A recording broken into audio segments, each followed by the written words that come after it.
Petrus berkhotbah, mengajarkan tentang Yesus Kristus. Markus itu muridnya, orang-orang banyak mendesak Markus, tolong tuliskan apa yang sudah kita dengar dari Rasul Petrus. Kemudian yang dituliskan itu menjadi sebuah tulisan yang kemudian disebut Injil Markus. Itu jelas tertulis. Berarti sebenarnya kalau kita mengatakan kitab suci atau Alkitab, kita juga boleh mengatakan Alkitab itu sama dengan apa? Tradisi suci dalam bentuk tertulis. Landasannya, dalilnya di mana? Adversus Hereses 3, bab pertama, ayat pertama. Maka menurut Adversus Hereses, keabsahan keaslian Injil Markus tidak kita pertanyakan lagi. Karena Markus jelas muridnya Rasul Petrus. Juga dikatakan memberi kita tradisi dalam bentuk tertulis, maksudnya Injil Markus. Mengenai apa yang diajarkan oleh Petrus. Berarti yang tertulis di dalam Injil Markus itu ajarannya siapa? Petrus. Kalau itu ajarannya Petrus berarti mengajarkan ajarannya siapa? Tentulah mengajarkan ajaran gurunya, yaitu Yesus Kristus. Ini yang dimaksud mata rantai. Dan gereja Katolik punya catatan mengenai ini. Jadi Markus bukan nulis ngarang-ngarang sendiri, tetapi di bawah arahan gurunya, yaitu Petrus. Perhatikan di bagian ayat sebelumnya. Injil tak tertulis. Berarti sudah ada Injilnya atau belum? Sudah, tapi dalam bentuk apa? Lisan. Kemudian di sini, dengan segala permohonan mereka maksudnya orang-orang yang mendengarkan, orang-orang Kristen awal itu, mendesak Markus, pengikut Petrus, berarti muridnya Petrus, dan seorang yang memelihara Injil, supaya ia memberi mereka tugu peringatan tertulis. Perhatikan, tertulis mengenai ajaran yang telah disampaikan secara lisan itu kepada mereka. Orang-orang yang tidak punya tradisi suci hanya menerima Alkitab gedebuk begitu saja, bruk begitu saja. Seakan-akan Alkitab itu sudah berupa bundel jatuh di pangkuannya, bruk. Untuk kita orang Katolik tidak bruk, tidak gedubrak, tidak gedebuk, tapi ada prosesnya dan semua tercatat jelas. Maka kalau kita mau yakini Injil betul asli, otentik, buktinya ada, inilah yang sudah kita paparkan dalam tradisi-tradisi suci. Nah, Santo Irenaeus itu meriwayatkan tradisi suci yang kemudian dituliskan, kan awalnya lisan, tapi kemudian dituliskan dalam bentuk kitab yang diberi judul Adversus Hereses, melawan ajaran sesat. Kita lihat di dalam Adversus Hereses kitab yang ketiga, bab pertama, ayat pertama. Markus, murid dan penafsir Petrus, juga memberi kita tradisi dalam bentuk tertulis mengenai apa yang diajarkan Petrus. Ya, berarti di sini disebutkan dua tokoh jelas. Ya, Pak ya. Ada dua tokoh. Iya. Tokoh pertama namanya Markus, tokoh kedua namanya Petrus. Kita tahu Petrus adalah rasul, pemimpinnya para rasul. Nah, kalau Markus siapanya Petrus? Menurut Adversus Hereses, muridnya Petrus. Berarti kedudukan Markus jelas muridnya Petrus. Dan juga dikatakan penafsir Petrus. Penafsir berarti orang yang mengerti ajaran, orang yang mengerti perkataan Petrus. Itu yang dimaksud penafsir itu dalam arti seperti itu. Jelas siapa Markus. Kalau ditanya Markus itu siapa? Menurut Adversus Hereses 3 bab 1 ayat 1. Muridnya Petrus dan penafsir. Petrus. Atau secara gampang, Markus adalah muridnya Petrus. Dikatakan Markus memberi kita tradisi. Tradisi itu kan harusnya lisan ya Pak ya? Iya. Tetapi di sini ada keterangan dalam bentuk tertulis. Berarti sebenarnya kalau kita mengatakan kitab suci atau Alkitab, kita juga boleh mengatakan Alkitab itu sama dengan apa? Tradisi suci dalam bentuk tertulis. Landasannya, dalilnya di mana? Adversus Hereses 3, bab pertama, ayat pertama. Tradisi suci yang kemudian dituliskan namanya Alkitab suci. Mengenai apa yang diajarkan oleh Petrus, berarti sumbernya Markus dari mana? Petrus. Artinya apa?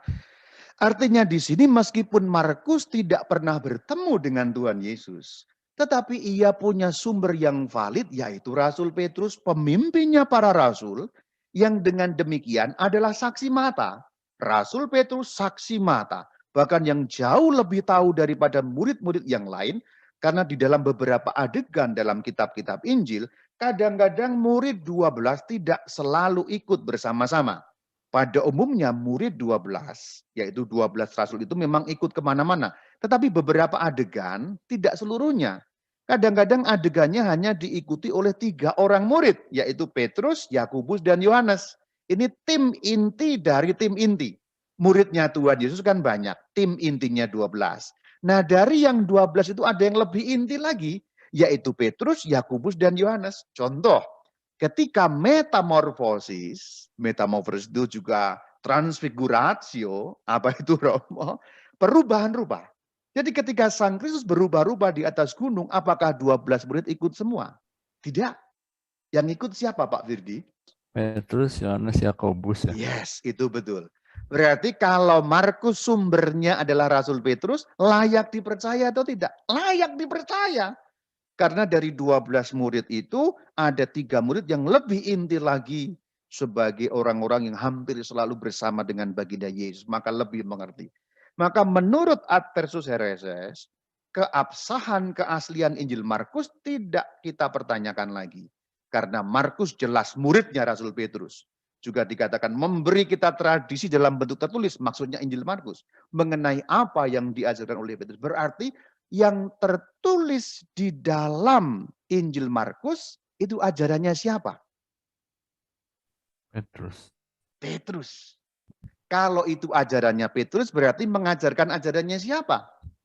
Tentulah Yesus. mengajarkan ajaran gurunya, yaitu Yesus Kristus. Ini yang dimaksud mata rantai. Dan gereja Katolik punya catatan mengenai ini. Coba Anda tanya kepada orang Kristen yang non-Katolik. Kok kamu yakin itu Markus? Markus itu siapa? Mencret. Karena tidak ada keterangannya. Nah ini loh saudara-saudari. Kebenaran iman seperti itulah. Ini baru satu ayat. Ada banyak ayat nanti. Kita lihat. Sekarang Ad versus Hereses pada kitab yang ketiga, bab yang ke-10 ayat yang ke-5. Markus disebutkan lagi. Penafsir dan pengikut Petrus disebutkan lagi. Mengawali kisah Injilnya demikian. Dan seterusnya. Saya tidak kutip selanjutnya. Tetapi di situ sudah muncul ada kata Injil. Berarti kita gabungkan sekarang. Menurut Ad versus Hereses 3, bab 1 ayat 1, tradisi dalam bentuk tertulis. Menurut Ad versus Hereses, kitab yang ketiga, bab 10 ayat 5, Injil. Namanya Injil Markus. Loh kok itu tahu Injil Markus? Nanti di bagian belakang kita akan lihat bahwa kemudian Injil itu dinamai oleh Markus. Nah apa yang disampaikan oleh Santo Irenaeus layak dipercaya. Dan itu akord berarti cocok, sinkron dengan tradisi yang juga disampaikan Santo Clement dari Alexandria. Kesaksian Santo Clement dari Alexandria itu demikian. Ketika Rasul Petrus mewartakan Injil di Roma, sekali lagi ayat di dalam tulisan tradisi suci menurut Santo Clemens dari Alexandria ini menegaskan keberadaan Rasul Petrus di Roma mewartakan Injil. Jadi pada saat Rasul Petrus mewartakan Injil di Roma, banyak umat yang mendengarkannya mendorong Santo Markus menuliskan apa yang dikhotbahkan Petrus. Berarti menurut kesaksian tradisi dari Santo Clement, apa yang ditulis Markus itu berasal dari apa? Dari apa, Pak? Dari Petrus. Dari Petrus, dari apa yang dikhotbahkan ya. oleh Rasul Petrus, dari perkataan Petrus yang tentulah itu melanjutkan perkataan gurunya. Nah, apa yang disampaikan Santo Clement ini tertulis di dalam kitab Historia Ecclesiastica oleh Bapak Gereja Eusebius, yaitu di dalam Historia Ecclesiastica, saya singkat HE, pada kitab ke-6 bab 14 ayat yang ke-6. Kita lihat, ketika Petrus mengajarkan firman di depan umum di Roma dan mewartakan Injil oleh Roh Kudus, banyak orang yang hadir meminta Markus yang sudah lama mengikuti Petrus dan mengingat kata-katanya menuliskan kata-kata itu. Maksudnya kata-kata Petrus, ajarannya Petrus. Kemudian di dalam HE masih pada kitab yang ke-6 bab 25 ayat yang ke-5 dikatakan demikian. Yang kedua, ini maksudnya konteksnya adalah membicarakan mengenai Injil. Kalau kita lihat konteks ayat-ayat yang lain. Maka saya beri tanda kurung untuk memperjelas kalimat. Kalau kalimatnya harafiah berbunyi, yang kedua ditulis oleh Markus. Tapi maksud konteksnya adalah Injil yang kedua dari keempat Injil. Kedua di sini maksudnya kedua dalam susunan, ya, bukan kedua dalam waktu penulisan, tetapi kedua dalam susunan, karena pertama itu Matius, kedua Markus. Itu maksudnya. Matius, Markus, Lukas, Yohanes. Jadi kalau ngomong Injil keempat, itu maksudnya Yohanes, Injil ketiga Lukas, dan seterusnya. Maka dikatakan Injil yang kedua dari keempat Injil ditulis oleh Markus yang menyusunnya menurut arahan Petrus yang dalam surat Katoliknya mengakui dia sebagai anaknya dengan berkata. Maksudnya apa? Maksudnya penulisan Injil Markus di bawah arahan Petrus. Jadi Markus bukan nulis ngarang-ngarang sendiri, tetapi di bawah arahan gurunya, yaitu Petrus. Dan di dalam surat Petrus, surat Katolik berarti surat Petrus maksudnya. Apa maksudnya surat Katolik? Surat yang ditujukan kepada orang Kristen tanpa tujuan tertentu. Karena kalau surat Petrus kan nggak ada tujuan, dalam arti tujuan khusus kepada jemaat. Kalau surat Paulus kan ada kepada jemaat Roma, Korintus itu maksudnya surat kepada jemaat tertentu. Tapi kalau surat Petrus kepada seluruh orang Kristen, maka disebut surat Katolik. Maksudnya, Petrus menuliskan dalam suratnya bahwa menyebut Markus sebagai anaknya. Dengan berkata, kita lihat dalam kalimat selanjutnya. Gereja yang di Babilonia terpilih bersama denganmu, memberi salam kepadamu, dan demikian juga Markus, anakku. Ini akord sinkron dengan 1 Petrus 5 ayat 13. Perhatikan, tradisi suci dan Alkitab suci sinkron. Tadi dalam tradisi suci, HE 6 bab 25 ayat 5 mengatakan, Markus anakku, kunya Petrus. Kemudian dalam 1 Petrus, berarti bagian dari Alkitab, 5 ayat 13. Salam kepadamu sekalian dan seterusnya, juga dari Markus anakku. Sama. Kenapa kok Markus disebut anaknya Petrus, bukan anak biologis, tetapi anak dalam iman, itu biasa. Apakah itu punya perbandingan? Ada. Kalau Anda membaca Alkitab, Onesimus itu disebut anak oleh Rasul Paulus. Bukan berarti Onesimus adalah anak biologisnya Rasul Paulus. Gimana mau punya anak? Kawin aja enggak. Rasul Paulus tidak menikah, maka tidak mungkin punya anak, tetapi dia menyebut Onesimus sebagai anaknya. Itu tertulis dalam surat Filemon. Anda nanti baca surat Filemon, Onesimus anakku itu. Berarti memang pada zaman itu para rasul biasa menyebut murid-muridnya sebagai anak. Berarti dalam pengertian ini, Markus anakku artinya Markus muridku. Ini akord sinkron. Berarti memang keduanya itu harus lestari. Dan dari situlah kita mengetahui bahwa kebenaran Injil Markus itu sungguh-sungguh dapat kita temukan dalam tradisi suci. Selanjutnya, kita akan melihat masih pada HE, Historia Ecclesiastica, pada kitab yang kedua, bab 15, ayat yang pertama. Betapa agung cahaya kesalehan menyinari pikiran orang-orang yang mendengarkan Petrus, sehingga mereka tak terpuaskan dengan mendengarkan satu kali saja dan tak puas dengan pengajaran Injil ilahi yang tak tertulis itu. Perhatikan, Injil yang tak tertulis. Artinya apa? Tradisi suci. Kenapa kok tak tertulis? Karena Petrus menyampaikannya lisan. Tapi kemudian selanjutnya, tapi dengan segala permohonan mereka mendesak Markus. Perhatikan di bagian ayat sebelumnya. Injil tak tertulis. Berarti sudah ada Injilnya atau belum? Sudah, tapi dalam bentuk apa? Lisan.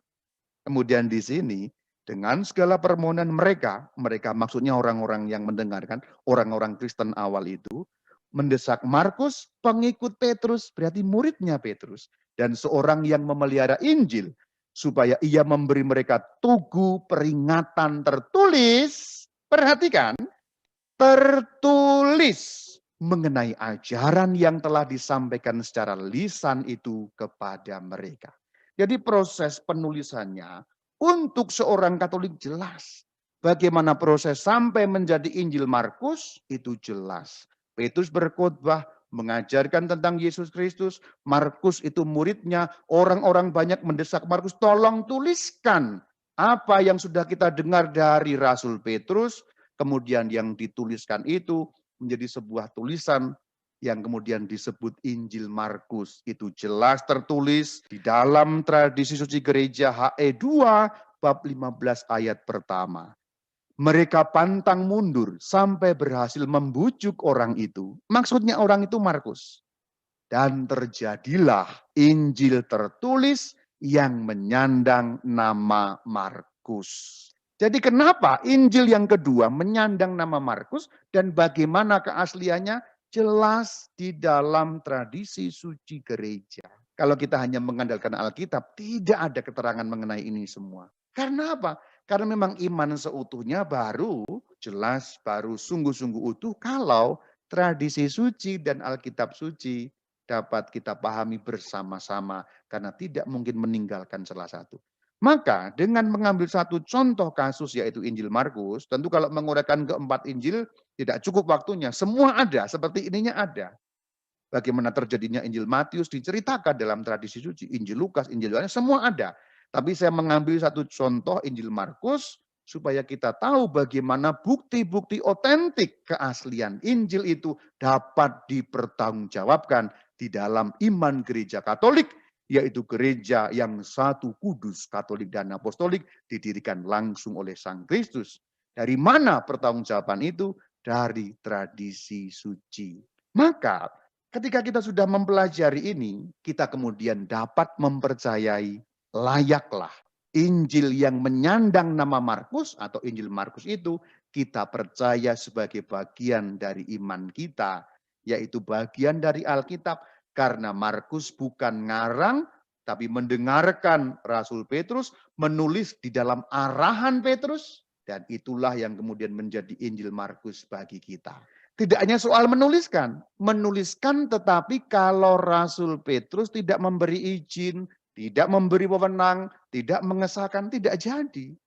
Markus juga tidak mau kurang ajar kepada gurunya. Maka kalau kita membaca lanjutan dalam HE2, bab 15 ayat pertama jelas sekali. Mereka berkata bahwa Petrus bergembira, perhatikan, Petrus bergembira oleh karena semangat orang-orang itu. Maksudnya semangat orang-orang itu apa? Semangat orang-orang itu, murid-murid tadi itu, orang-orang Kristen awal yang mendesak Markus nulis, itu maksudnya. Dan bahwa karya itu, yang dimaksudkan karya itu, tulisan Markus tadi. Injil yang menyandang nama Markus tadi. Injil yang diberi nama Injil Markus, karena yang nulis Markus, itu yang dimaksud dengan karya itu. Memperoleh dukungan dari wewenangnya. Perhatikan, Injil Markus itu memperoleh dukungan dari wewenangnya. Nya di situ siapa? Petrus. Wewenang untuk apa? Untuk mendukung karya itu. Supaya apa? Perhatikan kalimat terakhir. Untuk digunakan di gereja-gereja. Gerejanya jamak, tapi bukan mengacu pada perpecahan, tidak. Tapi gereja di sini eklesia artinya jemaah, kalau dalam bahasa modern keuskupan. Tentu pada zaman Rasul Petrus belum ada istilah keuskupan. Tetapi gereja-gereja jamak di situ dalam pengertian modern keuskupan. Kalau kita baca sekarang, karya itu berarti Injil yang ditulis oleh Markus yang kemudian diberi nama Markus itu. Nah, panjang kan kalimatnya. Injil yang ditulis oleh Markus yang kemudian diberi nama Injil Markus ditulis dalam arahan Rasul Petrus dan didukung oleh Rasul Petrus supaya dapat digunakan di keuskupan-keuskupan. Haleluya, saudara. Haleluya. Kalau Anda tahu seperti ini, lalu Anda mau kemana lagi kalau bukan ke gereja Katolik, saudara? Jadi jaminan keasliannya jelas. Dari mana kita tahu? Itu Injil bisa dipercaya dari tradisi suci gereja. Kemudian ini nyambung ke bagian awal tadi yang saya katakan Clement. Clement dalam kitab ke-8 Hipotiposnya, Clement menulis kitab yang namanya Hipotipos, nah dalam kitab ke-8 menyatakan hal itu. Hal itu maksudnya apa?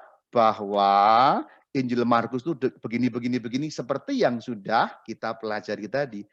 Dan uskup Hierapolis bernama Papia setuju dengannya. Setuju dengannya berarti juga mengatakan seperti itu. Berarti yang menyatakan tidak satu orang. Eusebius berbicara, tadi bagian awal, Irenaeus berbicara mengenai itu, Clemens berbicara mengenai itu, Papias berbicara mengenai itu, karena itu merupakan tradisi suci bersama. Inilah mata rantai ajaran, suksesi apostolik. Hal-hal seperti ini kalau tidak ada suksesi apostolik tidak mungkin.